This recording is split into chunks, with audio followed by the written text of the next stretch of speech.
কাল ২১শে অক্টোবর বাংলাদেশ বনাম ওয়েস্ট ইন্ডিজের মধ্যকার ৩ ম্যাচের ওডিআই সিরিজের দ্বিতীয় এবং সিরিজ নির্ধারণী ম্যাচ বিশেষ করে বাংলাদেশের জন্য এবং সিরিজ বাঁচানোর ম্যাচ বিশেষ করে ওয়েস্ট ইন্ডিজ বা সফরকারী ক্রিকেট দলের জন্য ইতিমধ্যে বাংলাদেশ ক্রিকেট টিম তারা ১-০ ব্যবধানে এগিয়ে রয়েছে। হ্যাঁ, গত ম্যাচে বাংলাদেশ বিশাল ব্যবধানে এই শেরেবাংলা ন্যাশনাল ক্রিকেট স্টেডিয়াম বা মিরপুর জাতীয় স্টেডিয়াম ক্রিকেট স্টেডিয়াম কিংবা ঢাকাতে বাংলাদেশ ম্যাচ জিতে এই ওয়েস্ট ইন্ডিজের বিপক্ষে তারা ইতিমধ্যে ১-০ ব্যবধানে এগিয়ে গেছে এবং সিরিজ বাঁচানোর লক্ষ্যে কালকে মাঠে নামবে ওয়েস্ট ইন্ডিজ। অপরদিকে বাংলাদেশ কালকে সিরিজ নিতে বা নিয়ে বা নিজেদের আয়ত্ত নিতে বা সিরিজ জিতে কালকে কনফার্ম করবে বাংলাদেশ। হ্যাঁ, অপরদিকে দেখা যাক এই ম্যাচটি কেমন করে বা কিভাবে খেলে দুই দল।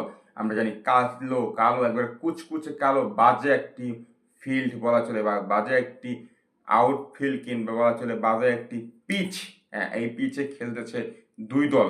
আমি মনে করি না, এরকম পিচে খেলা যাবে না। ভালো পিচে বা উন্নত মানের পিচে খেলতে হবে। বিশ্ব ক্রিকেটে যেমন আশা বা বিশ্ব ক্রিকেট যেমন সার্ভ করে বা ডিমান্ড করে ওরকম পিচে খেলতে হবে। হ্যাঁ, কালকে বাংলাদেশ সময় দুপুর ১টা ৩০ অনুষ্ঠিত হতে যাচ্ছে।